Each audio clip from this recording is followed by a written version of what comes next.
വചനമേ, നിത്യജീവന്റെ ആധാരമേ, രക്ഷയേകിടും സത്യമാർഗമേ, എന്റെ ആത്മാവിനാശ്വാസമേ.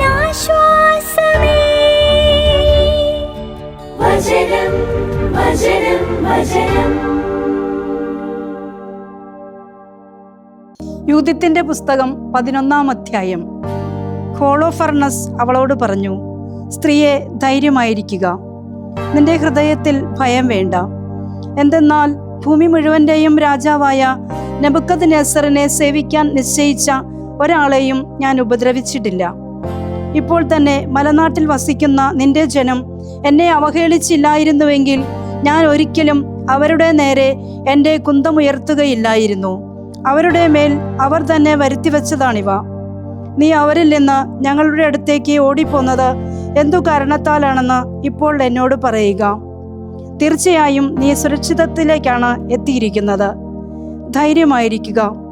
ഈ രാത്രിയും തുടർന്നും നീ ജീവിക്കും. ഒരാളും നിന്നെ ഉപദ്രവിക്കുകയില്ല. എന്നാൽ എൻ്റെ യജമാനനായ നെബൂഖദ്നേസറിന്റെ സേവകരോടെന്ന പോലെ എല്ലാവരും നിന്നോട് പെരുമാറും. യൂദിത്ത് അവനോട് പറഞ്ഞു, നിന്റെ ദാസിയുടെ വാക്കുകൾ സ്വീകരിച്ചാലും നിന്റെ സന്നിധിയിൽ നിന്റെ ഭൃത്യ സംസാരിക്കട്ടെ. ഈ രാത്രിയിൽ എൻ്റെ യജമാനനോട് ഞാൻ ഒരസത്യവും പറയുകയില്ല. നിന്റെ ഭൃത്യയുടെ വാക്കുകൾ അനുസരിച്ച് പ്രവർത്തിച്ചാൽ ദൈവം നീ വഴിയായി ഒരു കാര്യം നിർവഹിക്കും. എൻ്റെ യജമാനൻ തൻ്റെ ഉദ്യമങ്ങളിലൊന്നും പരാജയപ്പെടുകയില്ല. ഭൂമി മുഴുവന്റെയും രാജാവായ നെബൂഖദ്നേസർ വാഴട്ടെ. അവന്റെ അധികാരവും നിലനിൽക്കട്ടെ. ജീവനുള്ള സകലതിനെയും ക്രമപ്പെടുത്തുന്നതിന് അവൻ നിന്നെ അയച്ചിരിക്കുന്നു. എന്തെന്നാൽ നീ മൂലം മനുഷ്യർ അവനെ സേവിക്കുന്നു. മാത്രമല്ല, വയലിലെ മൃഗങ്ങളും കന്നുകാലികളും ആകാശത്തിലെ പറവകളും നിന്റെ ശക്തിയാൽ നെബൂഖദ്നേസറിനും അവന്റെ മുഴുവൻ ഭവനത്തിനും വേണ്ടി ജീവിക്കും. നിന്റെ ജ്ഞാനത്തെയും നിന്റെ മഹത്തായ പ്രവൃത്തികളെയും കുറിച്ച് ഞങ്ങൾ കേട്ടിട്ടുണ്ട്. എല്ലാ വിവരവും അറിയുന്നവനും യുദ്ധതന്ത്രങ്ങളിൽ അഗ്രഗണ്യനുമായി രാജ്യം മുഴുവനിലുമുള്ള ഒരേയൊരു നല്ലവൻ നീയാണെന്ന് ഭൂമി മുഴുവൻ അറിഞ്ഞിരിക്കുന്നു. നിന്റെ സദസ്സിൽ ആഖിയോർ പറഞ്ഞ കാര്യം ഞങ്ങൾ കേട്ടിരിക്കുന്നു. ബെത്തൂലിയായിലെ ആളുകൾ അവനെ വെറുതെ വിട്ടതിനാൽ നിന്നോട് പറഞ്ഞതെല്ലാം അവൻ അവരോടും പറഞ്ഞു. അതിനാൽ എൻ്റെ നാഥനായ യജമാനനെ, നീ അവൻ്റെ വാക്ക് അവഗണിക്കരുത്. അത് നിന്റെ ഹൃദയത്തിൽ സൂക്ഷിക്കുക. എന്തെന്നാൽ അത് സത്യമാണ്. കാരണം തങ്ങളുടെ ദൈവത്തിനെതിരായി പാപം ചെയ്താലല്ലാതെ ഞങ്ങളുടെ ജനം ശിക്ഷിക്കപ്പെടുകയോ അവർക്കെതിരെ വാൾ ഉയരുകയോ ഇല്ല. എൻ്റെ യജമാനൻ നഷ്ടധൈര്യനോ പരാജിതനോ ആകാതിരിക്കേണ്ടതിന് മരണം അവരുടെ മേൽ നിപതിക്കും. കാരണം അവർ തിന്മ ചെയ്താൽ സംഭവിക്കുന്നത് പോലെ അവരുടെ ദൈവമായ കർത്താവിനെ പ്രകോപിപ്പിക്കത്തക്ക വിധം പാപം അവരുടെ മേൽ പിടിമുറുക്കിയിരിക്കുന്നു. തങ്ങളുടെ ഭക്ഷണ സാധനങ്ങളെല്ലാം തീരുകയും ജലശേഖരമെല്ലാം കുറയുകയും ചെയ്തതിനാൽ അവർ തങ്ങളുടെ നാൽക്കാലികളെ കൊല്ലാൻ തീരുമാനിച്ചിരിക്കുന്നു. ദൈവം തൻ്റെ നിയമത്താൽ കഴിക്കരുതെന്ന് അവരോട് കൽപ്പിച്ചിട്ടുള്ളതെല്ലാം ഇഷ്ടം പോലെ ഉപയോഗിക്കാൻ അവർ നിശ്ചയിച്ചിരിക്കുന്നു. ജെറുസലേമിൽ തങ്ങളുടെ ദൈവത്തിൻ്റെ സന്നിധിയിൽ ശുശ്രൂഷ ചെയ്യുന്ന പുരോഹിതർക്കായി വേർതിരിച്ച് വിശുദ്ധീകരിക്കപ്പെട്ട ധാന്യത്തിൻ്റെ ആദ്യഫലങ്ങളും വീഞ്ഞിൻ്റെയും എണ്ണയുടെയും ദശാംശവും ഭക്ഷിക്കാൻ അവർ തീരുമാനിച്ചിരിക്കുന്നു. ജനത്തിൽ നിന്ന് ഒരുവൻ പോലും അവ കൈകൊണ്ട് തൊടുന്നത് നിഷിദ്ധമാണ്. ജെറുസലേമിൽ വസിക്കുന്നവർ പോലും ഇങ്ങനെ ചെയ്യുന്നതിനാൽ തങ്ങൾക്കായി ആലോചനാ സംഘത്തിൽ നിന്നുള്ള അനുവാദം വാങ്ങി തിരിച്ചു വരാൻ അവർ അങ്ങോട്ട് ആളയച്ചിരിക്കുന്നു. അവർക്ക് അത്തരത്തിൽ അറിവ് കിട്ടുകയും അവർ തദാനുസാരം പ്രവർത്തിക്കുകയും ചെയ്താൽ ആ ദിവസം തന്നെ നാശത്തിനായി അവർ നിനക്ക് ഏൽപ്പിക്കപ്പെടും. അതിനാൽ നിന്റെ ദാസിയായ ഞാൻ ഇക്കാര്യങ്ങളെല്ലാം അറിഞ്ഞപ്പോൾ അവരുടെ ഇടയിൽ നിന്ന് ഓടിപ്പോന്നു. ഭൂമി മുഴുവൻ, അതായത് കേൾക്കാനിടയാകുന്നവരെല്ലാം ആശ്ചര്യപ്പെടുന്ന കാര്യങ്ങൾ നിന്നോടൊത്ത് നിർവഹിക്കാൻ ദൈവം എന്നെ അയച്ചിരിക്കുന്നു. എന്തെന്നാൽ നിന്റെ ദാസി ദൈവഭയമുള്ളവളും സ്വർഗത്തിലെ ദൈവത്തെ രാപകൽ സേവിക്കുന്നവളുമാണ്. എൻ്റെ യജമാനനെ, ഞാൻ നിന്നോടൊത്ത് വസിക്കും. ഓരോ രാത്രിയും നിന്റെ ദാസി പുറത്ത് താഴ്വരയിലേക്ക് പോയി ദൈവത്തോട് പ്രാർത്ഥിക്കും. അവർ പാപം ചെയ്യുമ്പോൾ അവിടുന്ന് അത് എന്നോട് പറയും. ഞാൻ വന്ന് അത് നിന്നെ അറിയിക്കും. അപ്പോൾ നിനക്ക് നിന്റെ സർവശക്തിയോടും കൂടെ പുറപ്പെടാം. അവരിൽ നിന്ന് ഒരാൾക്കും നിന്നെ ചെറുക്കാൻ കഴിയുകയില്ല. നീ ജെറുസലേമിന്റെ കവാടത്തിൽ എത്തുന്നതുവരെ ഞാൻ നിന്നെ യൂദയായുടെ നടുവിലൂടെ നയിക്കും. അതിൻ്റെ മധ്യത്തിൽ നിന്റെ സിംഹാസനം ഞാൻ സ്ഥാപിക്കും. നീ അവരെ ഇടയനില്ലാത്ത ആടുകളെ പോലെ നയിക്കും. നിനക്കെതിരെ കുരയ്ക്കാൻ ഒരു പട്ടി പോലും വായി തുറക്കുകയില്ല. എൻ്റെ ദീർഘദർശന ശക്തിയാലാണ് ഇക്കാര്യങ്ങൾ എന്നോട് പറയപ്പെട്ടത്. ഇത് എനിക്ക് വെളിപ്പെട്ടിരിക്കുന്നു. നിന്നെ അറിയിക്കാൻ ഞാൻ അയക്കപ്പെട്ടിരിക്കുന്നു. അവളുടെ വാക്കുകൾ ഹോളോഫർണസിൻ്റെയും അവൻ്റെ സേവകന്മാരുടെയും മുൻപിൽ പ്രീതികരമായി. അവർ അവളുടെ ജ്ഞാനത്തിൽ ആശ്ചര്യം കൊള്ളുകയും ചെയ്തു. അവർ പറഞ്ഞു, ഭൂമിയുടെ ഒരറ്റം മുതൽ മറ്റേ അറ്റം വരെ ഇതുപോലെ മുഖകാന്തിയും വാക്ചാതുര്യമുള്ള ഒരു സ്ത്രീ ഉണ്ടായിരിക്കുകയില്ല. ഹോളോഫർണസ് അവളോട് പറഞ്ഞു, എൻ്റെ യജമാനനെ അവഹേളിച്ചവർക്ക് നാശം വരുത്തുന്നതിന് ഞങ്ങളുടെ കരങ്ങൾക്ക് ശക്തി നൽകാൻ ജനത്തിനു മുന്നേ നിന്നെ അയച്ച ദൈവം നന്നായി പ്രവർത്തിച്ചിരിക്കുന്നു. കാഴ്ചയിൽ നീ സുന്ദരിയാണെന്ന് മാത്രമല്ല, ഭാഷണത്തിൽ നീ ഉത്തമയുമാണ്.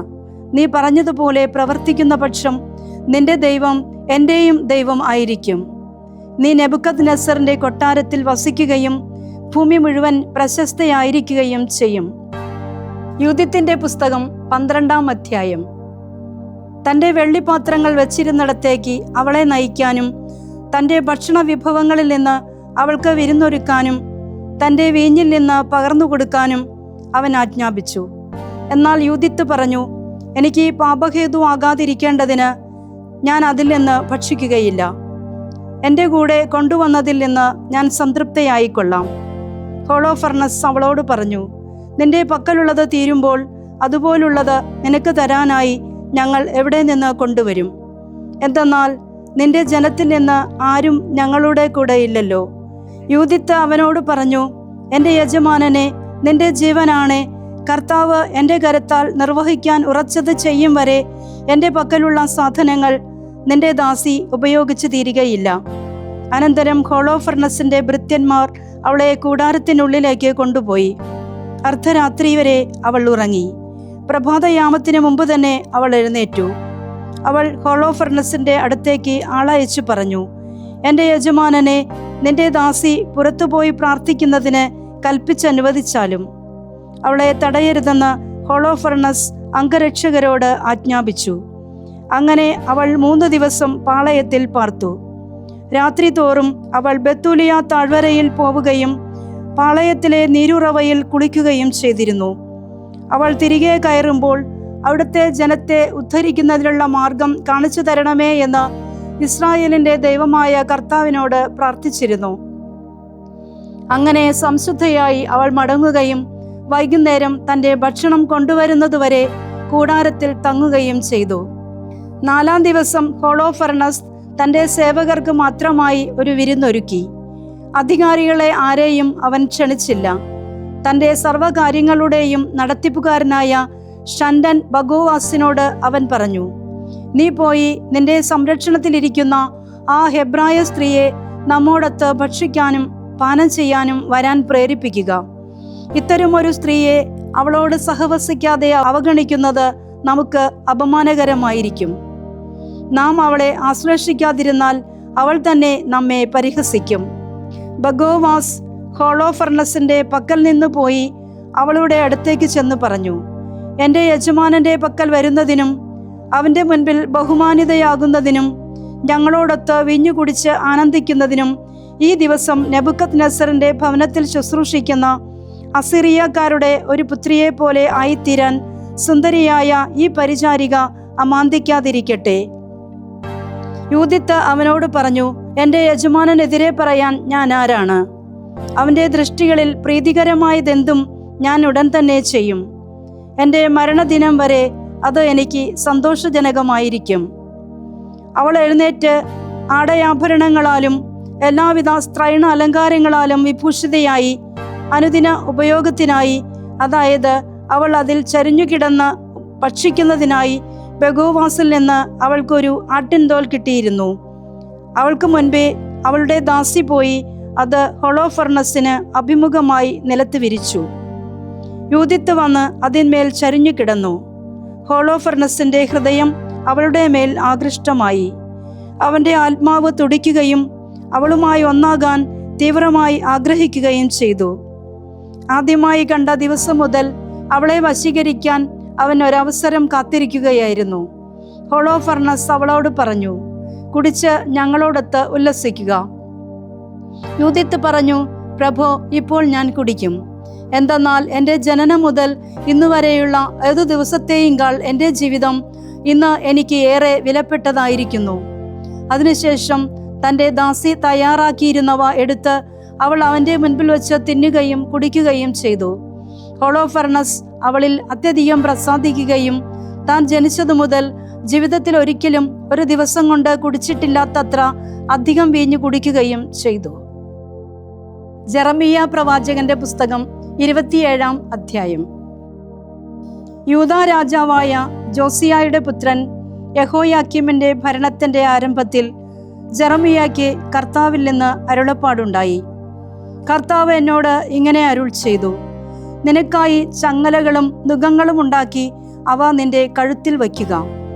യൂദാ രാജാവായ സദക്കിയായുടെ അടുക്കൽ ജെറുസലേമിൽ വരുന്ന ദൂതന്മാർ വശം ഏദോം രാജാവിനും മൊവാബ് രാജാവിനും അമ്മോന്യരുടെ രാജാവിനും ടയർ രാജാവിനും സീദോൻ രാജാവിനും അവ കൊടുത്തയക്കുക.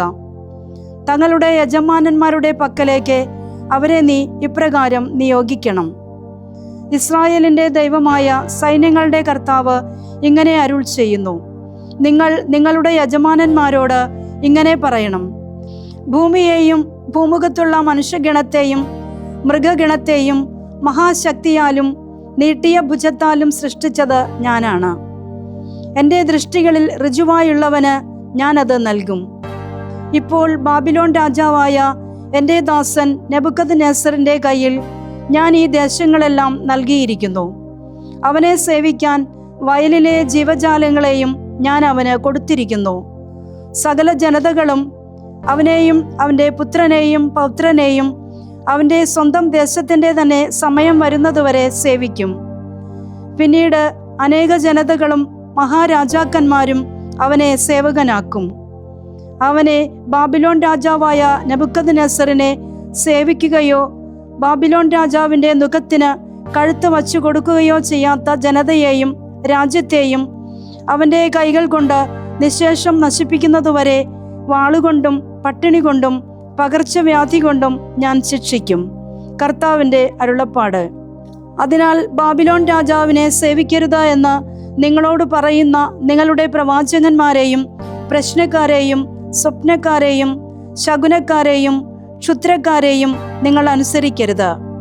എന്തെന്നാൽ നിങ്ങളുടെ മണ്ണിൽ നിന്ന് നിങ്ങളെ അകറ്റാനും ഞാൻ നിങ്ങളെ തുരത്താനും അങ്ങനെ നിങ്ങൾ നശിക്കാനും വേണ്ടി നുണയാണ് അവർ നിങ്ങളോട് പ്രവചിക്കുന്നത്.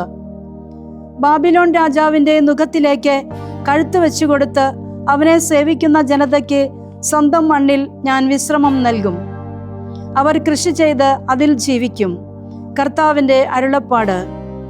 യൂദാ രാജാവായ സദക്കിയായോടും ഈ വചനങ്ങളെല്ലാം അനുസരിച്ച് ഞാൻ ഇപ്രകാരം പറഞ്ഞു, ബാബിലോൺ രാജാവിൻ്റെ നുകത്തിലേക്ക് നിങ്ങളുടെ കഴുത്ത് വെച്ചുകൊടുത്ത് അവനെയും അവൻ്റെ ജനത്തെയും സേവിച്ചുകൊണ്ട് ജീവിക്കുവിൻ. ബാബിലോൺ രാജാവിനെ സേവിക്കാത്ത ജനതകളെക്കുറിച്ച് കർത്താവ് അരുൾ ചെയ്തതുപോലെ നീയും നിന്റെ ജനവും വാളുകൊണ്ടും ക്ഷാമം കൊണ്ടും പകർച്ചവ്യാധി കൊണ്ടും എന്തിനു മരിക്കണം? ബാബിലോൺ രാജാവിനെ സേവിക്കരുത് എന്ന് നിങ്ങളോട് പറയുന്ന പ്രവാചകന്മാരുടെ വാക്കുകൾ നിങ്ങൾ കേൾക്കരുത്. എന്തെന്നാൽ നുണയാണ് അവർ നിങ്ങളോട് പ്രവചിക്കുന്നത്. തീർച്ചയായും ഞാൻ അവരെ അയച്ചിട്ടില്ല. കർത്താവിൻ്റെ അരുളപ്പാട്. ഞാൻ നിങ്ങളെ ആട്ടിയോടിക്കുന്നതിനും നിങ്ങളും നിങ്ങളോട് പ്രവചിക്കുന്ന പ്രവാചകന്മാരും നശിക്കുന്നതിനു വേണ്ടിയാണ് എൻ്റെ നാമത്തിൽ അവർ വ്യാജമായി പ്രവചിക്കുന്നത്. പുരോഹിതന്മാരോടും ഈ ജനം മുഴുവനോടും ഞാൻ ഇപ്രകാരം പ്രഖ്യാപിച്ചു. കർത്താവ് ഇങ്ങനെ അരുൾ ചെയ്യുന്നു, ഇതാ കർത്തൃഭവനത്തിലെ ഉപകരണങ്ങൾ ബാബിലോണിൽ നിന്ന് ഉടൻ തന്നെ തിരികെ കൊണ്ടുവരുമെന്ന് നിങ്ങളോട് പ്രവചിക്കുന്ന നിങ്ങളുടെ പ്രവാചകന്മാരുടെ വാക്കുകൾ കേൾക്കരുത്. എന്തെന്നാൽ അവർ നുണയാണ് പ്രവചിക്കുന്നത്. അവരെ നിങ്ങൾ ശ്രവിക്കരുത്. ബാബിലോൺ രാജാവിനെ സേവിച്ച് ജീവിക്കുവിൻ. എന്തിന് ഈ നഗരം ശൂന്യമാകണം? അവർ പ്രവാചകന്മാരെങ്കിൽ കർത്താവിൻ്റെ വചനം അവരോട് കൂടെയുണ്ടെങ്കിൽ കർത്താവിൻ്റെ ആലയത്തിലും യൂദാ രാജാവിൻ്റെ കൊട്ടാരത്തിലും ജെറുസലേമിലും ശേഷിക്കുന്ന ഉപകരണങ്ങൾ ബാബിലോണിലേക്ക് എത്താതിരിക്കാൻ സൈന്യങ്ങളുടെ കർത്താവിനോട് യാചിക്കട്ടെ. എന്തെന്നാൽ സൈന്യങ്ങളുടെ കർത്താവ് സ്തംഭങ്ങൾ, ജലസംഭരണി, പീഠങ്ങൾ, ഈ പട്ടണത്തിൽ ശേഷിച്ചിരുന്ന ഉപകരണങ്ങൾ എന്നിവ സംബന്ധിച്ച് ഇങ്ങനെ അരുൾ ചെയ്യുന്നു. അതായത്, യൂദാ രാജാവായ യഹോയാക്കീമിന്റെ പുത്രൻ യാക്കോണിയായെയും യൂദയായിലെയും ജെറുസലേമിലെയും എല്ലാ കുലീനരെയും ബാബിലോൺ രാജാവായ നെബൂഖദ്നേസർ ജെറുസലേമിൽ നിന്ന് ബാബിലോണിലേക്ക് വിപ്രവാസത്തിലാക്കിയപ്പോൾ അവൻ എടുക്കാതിരുന്നവയെ സംബന്ധിച്ചു തന്നെ. എന്തെന്നാൽ ഇസ്രായേലിന്റെ ദൈവമായ സൈന്യങ്ങളുടെ കർത്താവ് അവിടുത്തെ ആലയത്തിലും യൂദാ രാജാവിന്റെ കൊട്ടാരത്തിലും ജെറുസലേമിലും ശേഷിച്ചിട്ടുള്ള ഉപകരണങ്ങളെക്കുറിച്ച് ഇങ്ങനെ അരുൾ ചെയ്യുന്നു. അവ ബാബിലോണിലേക്ക് എത്തിച്ചേരും. ഞാൻ അവരെ സന്ദർശിക്കുന്ന ദിനം വരെ അവ അവിടെ ആയിരിക്കും. അപ്പോൾ ഞാൻ അവ കൊണ്ടുവന്ന് ഈ സ്ഥലത്ത് പുനഃസ്ഥാപിക്കും. കർത്താവിൻ്റെ അരുളപ്പാട്. അപ്പസ്തോലന്മാരുടെ പ്രവർത്തനങ്ങൾ അധ്യായം 26. അഗ്രിപ്പ പൗലോസിനോട് പറഞ്ഞു, നിന്റെ കാര്യം വാദിക്കാൻ നിനക്ക് അനുവാദമുണ്ട്. അപ്പോൾ പൗലോസ് കൈ നീട്ടിക്കൊണ്ട് വാദിച്ചു. അഗ്രിപ്പ രാജാവേ, യഹൂദർ എൻ്റെ മേൽ ആരോപിക്കുന്ന എല്ലാറ്റിനെയും കുറിച്ച് ഇന്ന് ഞാൻ വാദിക്കുന്നത് നിന്റെ മുൻപിലായതിനാൽ ഞാൻ അനുഗ്രഹീതനാണെന്ന് കരുതുന്നു. വിശിഷ്യ യഹൂദരുടെ ഇടയിലുള്ള എല്ലാ ആചാരങ്ങളും വിവാദങ്ങളും നിനക്ക് അറിവുള്ളതാകയാൽ എന്നെ ക്ഷമയോടെ കേൾക്കണമെന്ന് അപേക്ഷിക്കുന്നു. യൗവനം മുതലുള്ള എൻ്റെ ജീവിത രീതി, ആദ്യം മുതൽ എൻ്റെ ജനത്തിനിടയിലും ജെറുസലേമിലും സംഭവിച്ചത് എല്ലാ യഹൂദർക്കും അറിയാം. ഞങ്ങളുടെ മതത്തിലെ ഏറ്റവും കർക്കശമായ വിഭാഗത്തിൽപ്പെട്ട ഫരിസേയനായാണ് ഞാൻ വളർന്നതെന്നും ഏറെ കാലമായി അവർക്കറിവുള്ളതാണ്. മനസ്സുണ്ടെങ്കിൽ അത് സാക്ഷ്യപ്പെടുത്തുകയും ചെയ്യാം. ഇപ്പോൾ ഞാൻ ഇവിടെ വിസ്തരിക്കപ്പെടുന്നതാകട്ടെ, ഞങ്ങളുടെ പിതാക്കന്മാരോട് ദൈവം ചെയ്ത വാഗ്ദാനത്തിൽ ഞാൻ പ്രത്യാശ വച്ചതുകൊണ്ടാണ്. ഞങ്ങളുടെ 12 ഗോത്രങ്ങളും രാത്രിയും പകലും തീക്ഷ്ണതയോടെ ആരാധനയർപ്പിച്ചുകൊണ്ട് ഈ വാഗ്ദാനം പ്രാപിക്കാമെന്ന് പ്രത്യാശിക്കുന്നു. രാജാവേ, അതേ പ്രത്യാശയെക്കുറിച്ചാണ് ഞാൻ യഹൂദരാൽ കുറ്റാരോപിതനായിരിക്കുന്നത്. മരിച്ചവരെ ദൈവം ഉയർപ്പിക്കുമെന്നത് അവിശ്വസനീയമായി നിങ്ങൾ കരുതുന്നത് എന്തുകൊണ്ട്? നസറായനായ യേശുവിൻ്റെ നാമത്തിന് വിരുദ്ധമായി പലതും ചെയ്യേണ്ടതുണ്ടെന്ന് ഒരിക്കൽ ഞാൻ തന്നെയും ചിന്തിച്ചിരുന്നു. ജെറുസലേമിൽ ഞാൻ അങ്ങനെ പ്രവർത്തിക്കുകയും ചെയ്തു. പുരോഹിത പ്രമുഖന്മാരിൽ നിന്ന് അധികാരം സ്വീകരിച്ച് വിശുദ്ധരിൽ അനേകരെ ഞാൻ തടവിലാക്കുകയും അവർ വധിക്കപ്പെട്ടപ്പോൾ അവർക്കെതിരെ കുറിയിടുകയും ചെയ്തിട്ടുണ്ട്. ഞാൻ മിക്കപ്പോഴും സിനഗോഗ് തോറും ചെന്ന് അവരെ ശിക്ഷിച്ചുകൊണ്ട് ദൈവദൂഷണം പറയാൻ നിർബന്ധിച്ചു. അവർക്കെതിരെ ജ്വലിക്കുന്ന കോപത്തോടെ അന്യനഗരങ്ങളിലും അവരെ പീഡിപ്പിച്ചു. ഇത് സംബന്ധിച്ച് പുരോഹിത പ്രമുഖന്മാരിൽ നിന്ന് അധികാരവും കൽപ്പനയും വാങ്ങി ഞാൻ ഡമാസ്കസിലേക്ക് പുറപ്പെട്ടു. അല്ലയോ രാജാവേ, മധ്യാഹ്നമായപ്പോൾ വഴിമധ്യേ ആകാശത്ത് നിന്ന് സൂര്യപ്രഭയെ വെല്ലുന്ന ഒരു തേജസ് എൻ്റെയും സഹയാത്രികരുടെയും ചുറ്റും പ്രകാശിക്കുന്നത് ഞാൻ കണ്ടു. ഞങ്ങൾ എല്ലാവരും നിലംപതിച്ചപ്പോൾ ഹെബ്രായ ഭാഷയിൽ എന്നോട് പറയുന്ന ഒരു സ്വരം ഞാൻ കേട്ടു. സാവൂൾ, സാവൂൾ, നീ എന്നെ പീഡിപ്പിക്കുന്നത് എന്തുകൊണ്ട്? ഇരുമ്പാണിയിൽ തൊഴിക്കുന്നത് നിനക്ക് കഷ്ടം. ഞാൻ ചോദിച്ചു, കർത്താവേ, നീ ആരാണ്? കർത്താവ് പറഞ്ഞു, നീ പീഡിപ്പിക്കുന്ന യേശുവാണ് ഞാൻ. നീ എഴുന്നേറ്റ് നിൽക്കുക. ഞാൻ നിനക്ക് പ്രത്യക്ഷപ്പെട്ടിരിക്കുന്നത് നീ എന്നെപ്പറ്റി കണ്ടതിനും ഞാൻ നിനക്ക് കാണിച്ചു തരാനിരിക്കുന്നതിനും സേവകനും സാക്ഷിയുമായി നിന്നെ നിയമിക്കാനാണ്. നിന്നെ ഞാൻ ജനത്തിൽ നിന്നും ജനതകളിൽ നിന്നും മോചിപ്പിച്ച് അവരുടെ അടുക്കലേക്ക് അയക്കുന്നു. അത് അവരുടെ കണ്ണുകൾ തുറക്കാനും അതുവഴി അവർ അന്ധകാരത്തിൽ നിന്നും പ്രകാശത്തിലേക്കും സാത്താന്റെ ശക്തിയിൽ നിന്ന് ദൈവത്തിലേക്കും തിരിയാനും പാപമോചനം സ്വീകരിക്കാനും എന്നിലുള്ള വിശ്വാസം വഴി വിശുദ്ധീകരിക്കപ്പെട്ടവരുടെ ഇടയിൽ അവർക്ക് അവകാശം ലഭിക്കാനും വേണ്ടിയാണ്. അതുകൊണ്ട് അഗ്രിപ്പ രാജാവേ, ഈ സ്വർഗീയ ദർശനത്തോട് ഞാൻ അനുസരണമില്ലാത്തവനായിരുന്നിട്ടില്ല. പ്രത്യുത ആദ്യം ദമാസ്കസിലുള്ളവരോടും പിന്നെ ജെറുസലേമിലും യൂദയാദേശം മുഴുവനിലും ഉള്ളവരോടും ജനതകളോടും അവർ മാനസാന്തരപ്പെടണമെന്നും മാനസാന്തരത്തിന് യോജിച്ച പ്രവൃത്തികൾ ചെയ്തുകൊണ്ട് ദൈവത്തിലേക്ക് തിരിയണമെന്നും പ്രസംഗിക്കുകയത്രേ ഞാൻ ചെയ്തത്. ഇവയാലാണ് യഹൂദന്മാർ ദേവാലയത്തിൽ വെച്ച് എന്നെ പിടികൂടുകയും വധിക്കാൻ ശ്രമിക്കുകയും ചെയ്തത്. ഇന്നുവരെ ദൈവത്തിൽ നിന്നുള്ള സഹായം എനിക്കുണ്ട്. അതുകൊണ്ടാണ് വലിയവരുടെയും ചെറിയവരുടെയും മുൻപിൽ സാക്ഷ്യം നൽകിക്കൊണ്ട് ഞാൻ ഇവിടെ നിൽക്കുന്നതും. സംഭവിക്കേണ്ടവയെപ്പറ്റി പ്രവാചകന്മാരും മോശയും പറഞ്ഞിട്ടുള്ളതല്ലാതെ മറ്റൊന്നും ഞാൻ പറഞ്ഞിട്ടില്ല. അതായത് ക്രിസ്തു പീഡ സഹിക്കുകയും മരിച്ചവരിൽ നിന്ന് ഉയർക്കുന്നവരിൽ പ്രഥമനായി ജനത്തോടും ജനതകളോടും പ്രകാശം വിളംബരം ചെയ്യുകയും വേണം. അവൻ ഇങ്ങനെ വാദിച്ചുകൊണ്ടിരിക്കെ ഫെസ്തൂസ് ഉച്ചസ്വരത്തിൽ വിളിച്ചു പറഞ്ഞു, പൗലോസ്, നിനക്ക് ഭ്രാന്താണ്. നിന്റെ വലിയ അറിവ് നിന്നെ ഭ്രാന്തനാക്കിയിരിക്കുന്നു. പൗലോസ് പറഞ്ഞു, അതിശ്രേഷ്ഠനായ ഫെസ്തൂസ്, ഞാൻ ഭ്രാന്തനല്ല. ഞാൻ സത്യത്തിൻ്റെയും സുബോധത്തിൻ്റെയും വാക്കുകളാണ് പ്രഖ്യാപിക്കുന്നത്. ഇക്കാര്യങ്ങളെപ്പറ്റി രാജാവിന് അറിയാം. ഞാൻ വെട്ടി തുറന്ന് പറയുകയാണ്. ഇവയിൽ എന്തെങ്കിലും അവൻ്റെ ശ്രദ്ധയിൽപ്പെടാതിരുന്നു എന്ന് ഞാൻ ഒട്ടും വിശ്വസിക്കുന്നില്ല. എന്തെന്നാൽ ഇത് ഏതോ ഒരു കോണിൽ നടന്നതല്ല. അഗ്രിപ്പ രാജാവേ, നീ പ്രവാചകന്മാരിൽ വിശ്വസിക്കുന്നില്ലേ? വിശ്വസിക്കുന്നുണ്ടെന്ന് എനിക്കറിയാം. അഗ്രിപ്പ പൗലോസിനോട് പറഞ്ഞു, ക്ഷണനേരം കൊണ്ട് എന്നെ ക്രിസ്ത്യാനിയാക്കാമെന്ന് നീ ചിന്തിക്കുന്നു. പൗലോസ് പറഞ്ഞു, ക്ഷണനേരം കൊണ്ടോ അല്ലാതെയോ നീ മാത്രമല്ല, ഇന്ന് എന്നെ കേട്ടുകൊണ്ടിരിക്കുന്ന എല്ലാവരും ഈ ചങ്ങലകളിൽ ഒഴികെ എന്നെപ്പോലെ ആകണമെന്നാണ് ഞാൻ ദൈവത്തോട് പ്രാർത്ഥിക്കുന്നത്. രാജാവും ദേശാധിപതിയും ബെർണീക്കായും അവരോടൊപ്പം ഇരുന്നവരും എഴുന്നേറ്റു. അവർ പിൻവാങ്ങുമ്പോൾ പരസ്പരം പറഞ്ഞു, മരണമോ വിലങ്ങോ അർഹിക്കുന്നതൊന്നും ഈ മനുഷ്യൻ ചെയ്തിട്ടില്ല.